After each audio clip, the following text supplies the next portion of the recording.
नीति आयोग का पदेन सभापति कौन होता है? प्रधानमंत्री, राज्यपाल, लोकसभा अध्यक्ष, उपराष्ट्रपति। नीति आयोग का पदेन सभापति प्रधानमंत्री होता है। नीति आयोग के बारे में देखते हैं। नीति आयोग जो कि पहले योजना आयोग था, 1 जनवरी 2015 को योजना आयोग की जगह नीति आयोग कर दिया गया। नीति आयोग थिंक टैंक के रूप में काम करता है। नीति आयोग का फुल फॉर्म है राष्ट्रीय भारत परिवर्तन संस्थान। इंग्लिश में इसका फुल फॉर्म है national institution of transforming India. और जो इसका सभापति होता है वो प्रधानमंत्री होता है। वर्तमान में नीति आयोग के जो सीईओ हैं वो हैं BR सुब्रमण्यम, और जो वर्तमान में नीति आयोग के चेयरमैन हैं वो हैं सुमन बेरी। नीति आयोग एक असंवैधानिक पद है। नीति आयोग संवैधानिक पद नहीं है। अगला प्रश्न देखते हैं। ये प्रश्न आप लोगों के लिए बहुत ही ज़्यादा महत्वपूर्ण होने वाले हैं। ये सीरीज जो है वो Lucent 100 objective most important question की सीरीज है, जिसमें कि ये पार्ट 2 है। पार्ट 1 में आप सभी लोगों ने बहुत अच्छा सपोर्ट दिया, उसके लिए थैंक यू। तो ये वीडियो आप लोग पूरा देखें। लास्ट में आपसे क्वेश्चन पूछा गया है, उसका आंसर आप लोग कमेंट बॉक्स में जरूर दें। अगला प्रश्न देखते हैं। राजस्थान में पंचायती राज व्यवस्था की शुरुआत किस जिले में हुई थी? जैसलमेर, श्री गंगानगर, उदयपुर, नागौर। तो राजस्थान में पंचायती राज व्यवस्था की शुरुआत नागौर जिले में हुई थी। पंचायती राज व्यवस्था जवाहरलाल नेहरू के द्वारा राजस्थान के नागौर जिले में 2 अक्टूबर 1959 को लागू की गई थी। पंचायती राज व्यवस्था 11वीं अनुसूची का विषय है और इसमें टोटल 29 विषय हैं। पंचायती राज व्यवस्था 11वीं अनुसूची में 73वें संविधान संशोधन के द्वारा जोड़ी गई थी। और पंचायती राज व्यवस्था का जो दिवस है, पंचायती राज व्यवस्था दिवस, वो 24 अप्रैल को मनाया जाता है। अगला प्रश्न देखते हैं। अगला प्रश्न, कौन सा बैंक कृषि और ग्रामीण वित्त की आवश्यकताओं तक सीमित है? RBI bank, SBI bank, NABARD bank, IFSC bank. तो कृषि और ग्रामीण वित्त की आवश्यकताओं तक सीमित है, तो वो कौन सा बैंक है? तो इसका राइट ऑप्शन होगा नाबार्ड बैंक। नाबार्ड बैंक कृषि और ग्रामीण वित्त की आवश्यकताओं तक ही सीमित है। नाबार्ड का जो फुल फॉर्म है वो फुल फॉर्म होता है राष्ट्रीय कृषि और ग्रामीण विकास बैंक। नाबार्ड का जो हेडक्वार्टर है वो मुंबई में, महाराष्ट्र में स्थित है। महाराष्ट्र में नाबार्ड की स्थापना 12 जुलाई 1982 को की गई थी। नाबार्ड के जो प्रबंधक निर्देशक है वो श्री साजी केवी हैं। और जो ये नाबार्ड बैंक कृषि और ग्रामीण वित्त बैंक है, इसको जो लागू किया गया था वो शिव रमन समिति की सिफारिश के द्वारा लागू किया गया था। कौन सी समिति थी? शिव रमन समिति की सिफारिश पे नाबार्ड बैंक को लागू किया गया था। अगला प्रश्न देखते हैं। अगला प्रश्न है, संचार की उपग्रह की वायुमंडल स्तर में स्थिति है? सप्ताह मंडल में, आयन मंडल में, क्षोभ मंडल में, बाहरी मंडल में। तो इस प्रश्न का राइट ऑप्शन होगा ऑप्शन नंबर बी, आयन मंडल में। आयनोस्फीयर में संचार उपग्रह की वायुमंडलीय स्तर में स्थित होती है। अगला प्रश्न देखते हैं। अगला प्रश्न, भारत में दास प्रथा कब अवैध घोषित किया गया? 1821 में, 1839 में, 1841 में और 1869 में। भारत में दास प्रथा जो है वो 1841 में अवैध घोषित कर दिया गया था। अगला प्रश्न देखते हैं। अगला प्रश्न है, वित्त आयोग का गठन कितने समय के लिए होता है? 1 वर्ष, 3 वर्ष, 5 वर्ष, 10 वर्ष। तो जो वित्त आयोग का गठन होता है वो 5 वर्ष के लिए होता है। वित्त आयोग अनुच्छेद 280 में आता है। वित्त आयोग का वर्णन अनुच्छेद 280 में है। और वर्तमान में जो वित्त आयोग चल रहा है वो 15वां वित्त आयोग है, जो कि 2021-22 से 2025-26 तक के लिए ये है। और वर्तमान में जो 15वें वित्त आयोग के अध्यक्ष हैं वो हैं NK सिंह। 15वें वित्त आयोग के अध्यक्ष कौन हैं? तो वो है NK सिंह। अगला प्रश्न देखते हैं। अगला प्रश्न है, तृतीय बौद्ध संगति का आयोजन किसके शासनकाल में हुआ था? अशोक, कालाशोक, अजातशत्रु, कनिष्क। तो तृतीय बौद्ध संगति का आयोजन अशोक के शासनकाल में हुआ था। अब यहाँ पे बौद्ध संगति, तो बौद्ध संगति 4 बौद्ध संगति हुई है, तो वो चारों हम क्रमवार देखते हैं। तो जो पहली बौद्ध संगति हुई थी वो राजगृह में अजातशत्रु के समय हुई थी। ये अजातशत्रु के शासनकाल में कहाँ पे हुई थी? राजगृह में। कहाँ पे? राजगृह। और इसकी डेट थी 1483 ईस्वी। और इसके जो अध्यक्ष थे वो महाकश्यप थे। कौन थे? महाकश्यप। जो द्वितीय बौद्ध संगति हुई थी, द्वितीय बौद्ध संगति कालाशोक के समय हुई थी। द्वितीय बौद्ध संगति, तो इसका समय था 383 ईस्वी। और इसका जो ये हुई थी तो ये वैशाली में हुई थी। द्वितीय बौद्ध संगति वैशाली में हुई थी और सब्बाकामी के अध्यक्षता में हुई थी। तृतीय बौद्ध संगति अशोक के शासनकाल में हुई थी। इसमें अध्यक्ष थे मोगलीपुत्र और इसका समय था 250 ईस्वी। और जो चतुर्थ बौद्ध संगति हुई थी वो कुंडलवन में हुई थी। वो हुई थी 72 ईस्वी में कनिष्क के शासन के दौरान। और इसमें जो अध्यक्ष थे वो वासुमित्र थे। चतुर्थ बौद्ध संगति के अध्यक्ष कौन थे? वासुमित्र। अगला प्रश्न देखते हैं। अगला प्रश्न, कौन से गोलमेज सम्मेलन में महात्मा गांधी ने भाग लिया था? 1930, 1931, 1932 और 1933। तो इस प्रश्न का राइट ऑप्शन होगा ऑप्शन नंबर बी, 1931 के गोलमेज सम्मेलन में महात्मा गांधी ने हिस्सा लिया था। जो राउंड टेबल कॉन्फ्रेंस हुई थी, गोलमेज सम्मेलन, ये 3 गोलमेज सम्मेलन हुए थे 1930 में, 1931 में और 1932 में, जिसमें महात्मा गांधी ने 1931 और कांग्रेस और महात्मा गांधी 1931 में इन लोगों ने भाग लिया था। और बाकी 1930, 31 और 32 ये तीनों जो गोलमेज सम्मेलन हुए थे, इसमें तीनों गोलमेज सम्मेलन में किसने भाग लिया था? तो B.R. अम्बेडकर ने तीनों गोलमेज सम्मेलनों में भाग लिया था। अगला प्रश्न देखते हैं। अगला प्रश्न है, भारत में महिलाओं को मत अधिकार कब प्राप्त हुआ? 1926 में, 1927 में, 1931 में, 1940 में। तो भारत में महिलाओं को मत अधिकार 1926 में प्राप्त हुआ। अगला प्रश्न देखते हैं। अगला प्रश्न है, निम्नलिखित में से क्या प्रत्यक्ष लोकतंत्र का उदाहरण है? ग्राम सभा, नगर पंचायत, जिला पंचायत, ग्राम पंचायत। तो क्या प्रत्यक्ष लोकतंत्र का उदाहरण है? तो इस प्रश्न का राइट ऑप्शन होगा ऑप्शन नंबर डी, ग्राम पंचायत प्रत्यक्ष लोकतंत्र का उदाहरण है। अगला प्रश्न देखते हैं। अगला प्रश्न है, बैंक दर में परिवर्तन से प्रभावित होता है ब्याज की कमी दर, निवेश के लिए चुनिंदा उद्योग, ऋण देने वाले बैंक, नकदी आरक्षण अनुपात। तो इस प्रश्न का राइट ऑप्शन होगा ब्याज की कम दर बैंक में परिवर्तन से प्रभावित होता है। अगला प्रश्न देखते हैं। अगला प्रश्न है, भारत में से किस भू तापीय ऊर्जा स्रोत नहीं पाए गए? गोदावरी डेल्टा, गंगा डेल्टा, हिमालय, पश्चिमी तट। तो इस प्रश्न का राइट ऑप्शन होगा गंगा डेल्टा। अगला प्रश्न देखते हैं। अगला प्रश्न है, steel authority of India SAIL की स्थापना कब हुई? 1950 में, 1963 में, 1976 में और 1979 में। तो इस प्रश्न का राइट ऑप्शन होगा ऑप्शन नंबर सी, 1974 में स्टील अथॉरिटी ऑफ इंडिया की स्थापना हुई। अगला प्रश्न देखते हैं। अगला प्रश्न है, शर्करा, शुगर क्वेटोरियो की अधिकतम संख्या कहाँ पर है?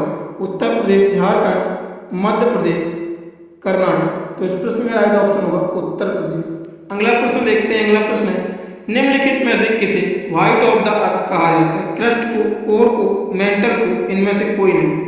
तो इस प्रश्न का राइट ऑप्शन होगा मेंटल को व्हाइट ऑफ द अर्थ कहा जाता है। अगला प्रश्न देखते हैं। अगला प्रश्न है, महासागरीय सतह का निर्माण किस प्रकार के चट्टानों से हुआ है? ग्रेवो, ग्रेनाइट, बेसोल्ट और परतदार। इस प्रश्न का राइट ऑप्शन होगा ऑप्शन नंबर सी, बेसाल्ट। महासागरीय सतह का निर्माण चट्टानों से हुआ है। अगला प्रश्न है, स्वेज नहर के उत्तरी प्रवेश द्वार पर कौन सा बंदरगाह है? Port Alexandria, Suez, port Said, Cairo. तो इस प्रश्न का राइट ऑप्शन होगा पोर्ट साइद स्वेज नहर के उत्तरी प्रवेश द्वार पर स्थित बंदरगाह है। अगला प्रश्न है, गंगा नदी का डेल्टा किस प्रकार है? चापाकार, पंजाकार, चीड़ाकार और नौकाकार। तो इस प्रश्न का राइट ऑप्शन होगा ऑप्शन नंबर 1 चापाकार प्रकार का गंगा नदी का डेल्टा है।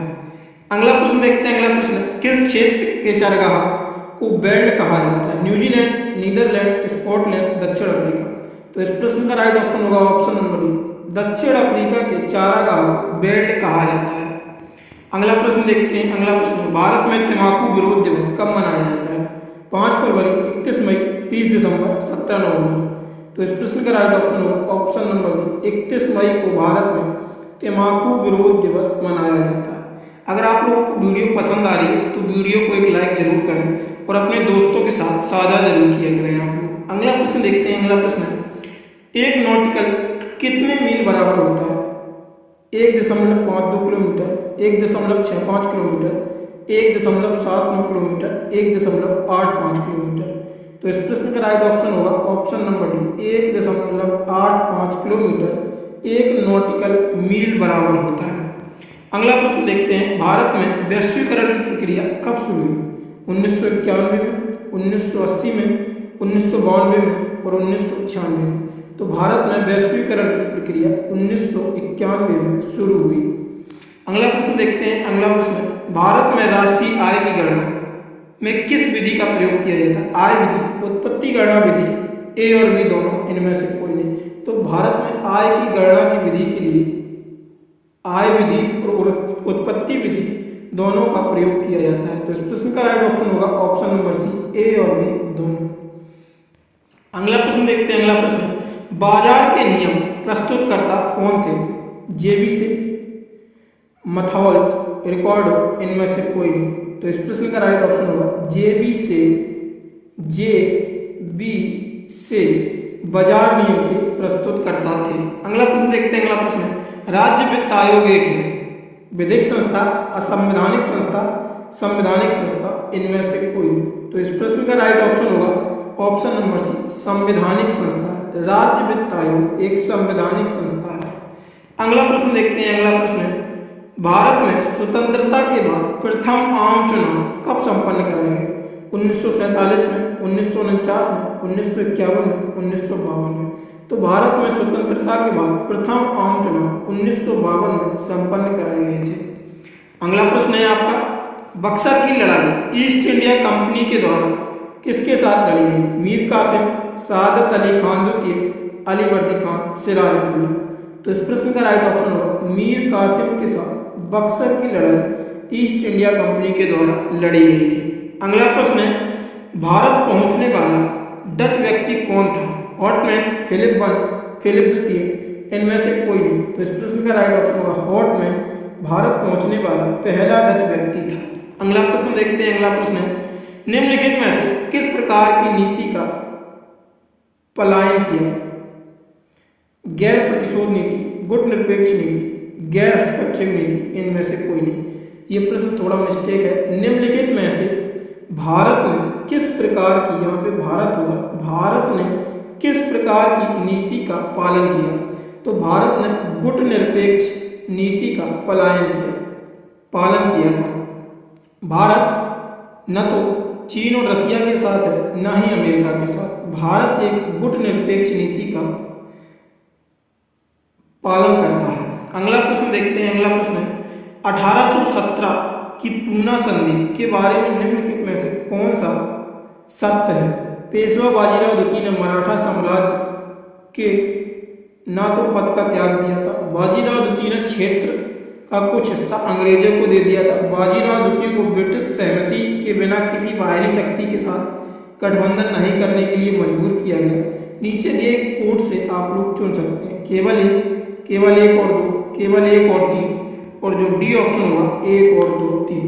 तो इसमें से तीनों जो ऑप्शन है 1 2 और 3, ये तीनों ही सही है। तो इस प्रश्न का राइट ऑप्शन होगा ऑप्शन नंबर डी। अगला प्रश्न देखते हैं। अगला प्रश्न, प्रसिद्ध 10 राज या 10 राजाओं का उल्लेख किसमें मिलता है? अथर्ववेद में, यजुर्वेद में, ऋग्वेद में, सामवेद में। तो इस प्रश्न का राइट ऑप्शन होगा ऋग्वेद में 10 राजाओं के युद्ध का वर्णन मिलता है। अगला प्रश्न देखते हैं। अगला प्रश्न है, भारतीय इतिहास में धनवंतरी कौन थे? चंद्रगुप्त मौर्य के प्रसिद्ध सेनापति, चंद्रगुप्त विक्रमादित्य की सभा में सुशोभित करने वाले प्रसिद्ध चिकित्सक, हर्षवर्धन के समय एक प्रसिद्ध नाटककार, उपरोक्त में से कोई नहीं। तो इस प्रश्न का राइट ऑप्शन होगा चंद्रगुप्त विक्रमादित्य की सभा में सुशोभित करने वाले प्रसिद्ध चिकित्सक थे। धन्वंतरी जो थे वो प्रसिद्ध चिकित्सक थे। तो इस प्रश्न का राइट ऑप्शन होगा ऑप्शन नंबर बी।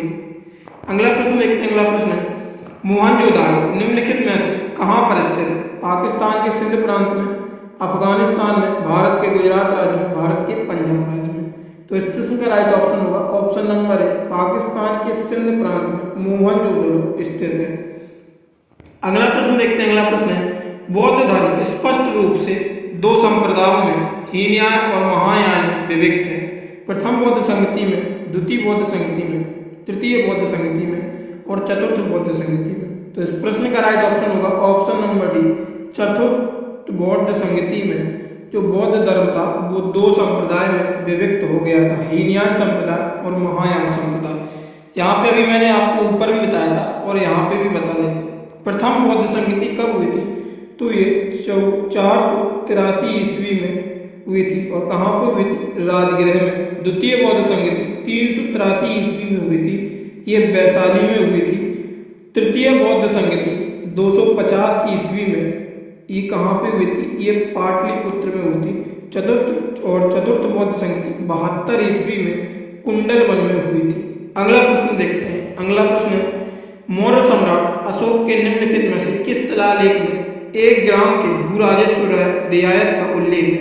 सारनाथ का स्तंभ लेख, गिरनार का शिलालेख, सांची का स्तंभ लेख, लुम्बिनी का स्तंभ लेख। तो इस प्रश्न का राइट ऑप्शन होगा ऑप्शन नंबर डी, लुम्बिनी का स्तंभ लेख।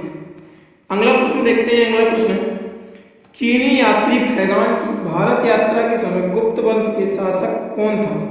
स्कंदगुप्त, समुद्रगुप्त, चंद्रगुप्त द्वितीय, कुमारगुप्त। तो इस प्रश्न का राइट ऑप्शन होगा ऑप्शन नंबर सी, चंद्रगुप्त द्वितीय। चीनी यात्री फैगान की भारत यात्रा के समय चंद्रगुप्त द्वितीय गुप्त वंश का शासक था। अगला प्रश्न देखते हैं भारत पर पहला मुस्लिम आक्रमण किस वर्ष हुआ था? 1012 ईस्वी में, 711 ईस्वी पूर्व में, 648 ईस्वी में, 748 ईस्वी में। तो इस प्रश्न का राइट ऑप्शन होगा 711 ईस्वी में भारत पर पहला मुस्लिम आक्रमण हुआ था। अगला प्रश्न देखते हैं जब भारत स्वतंत्र हुआ उस समय कांग्रेस के अध्यक्ष कौन थे? पंडित जवाहरलाल नेहरू, जे.बी. कृपलानी, सरदार वल्लभ भाई पटेल, महात्मा गांधी। तो इस प्रश्न का राइट ऑप्शन होगा जे.बी. कृपलानी। जब भारत स्वतंत्र हुआ था उस समय कांग्रेस के अध्यक्ष थे। अगला प्रश्न देखते हैं। अगला प्रश्न महात्मा गांधी द्वारा व्यक्तिगत सत्याग्रह आंदोलन के लिए प्रथम सत्याग्रही कौन चुना गया था?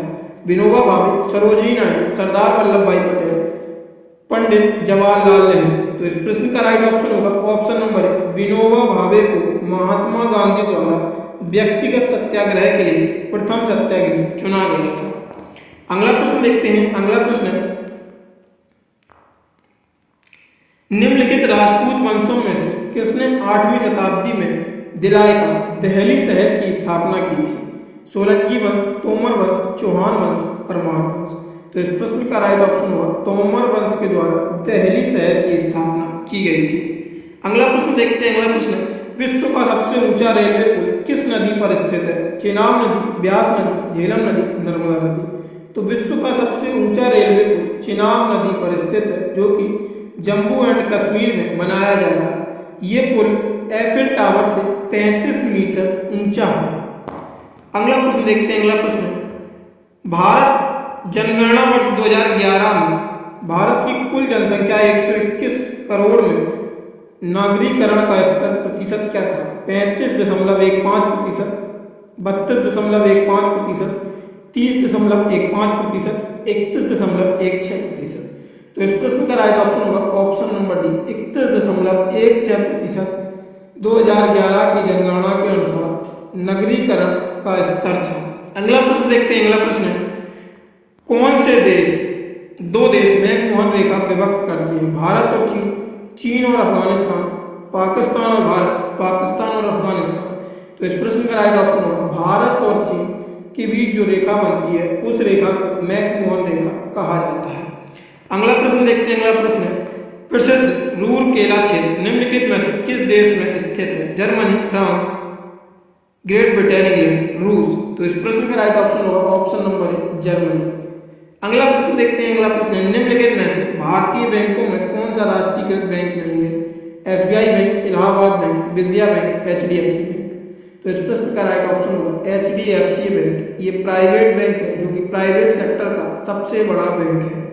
अगला प्रश्न देखते हैं। अगला प्रश्न, 12वीं पंचवर्षीय योजना का मुख्य उद्देश्य क्या था? तीव्रता, भारी एवं ज्यादा समावेशी विकास, सामुदायिक विकास, स्वबल की प्राप्ति एवं स्थिरता के साथ समृद्धि, न्यून आवश्यकता कार्यक्रम। तो इस प्रश्न का राइट ऑप्शन होगा ऑप्शन नंबर डी, न्यूनतम आवश्यकता कार्यक्रम। अगला प्रश्न देखते हैं। अगला प्रश्न है, निम्नलिखित कंपनियों में से किसको महारत्न का दर्जा प्राप्त है? Bharat electronic limited, Mahanagar telephone Nigam limited, Bharat heavy electronic limited, oil India limited.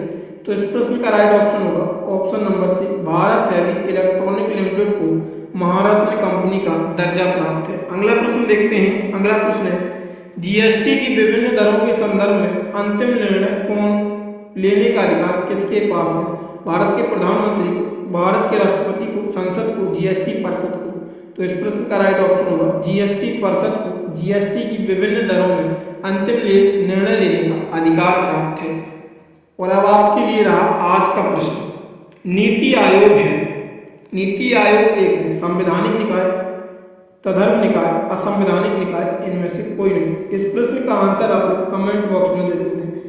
और आप लोगों को अगर वीडियो पसंद आई तो वीडियो को लाइक करें, और अभी तक चैनल को सब्सक्राइब नहीं किया तो चैनल को सब्सक्राइब करें, और वीडियो को अपने दोस्तों के साथ जरूर साझा करें। अगर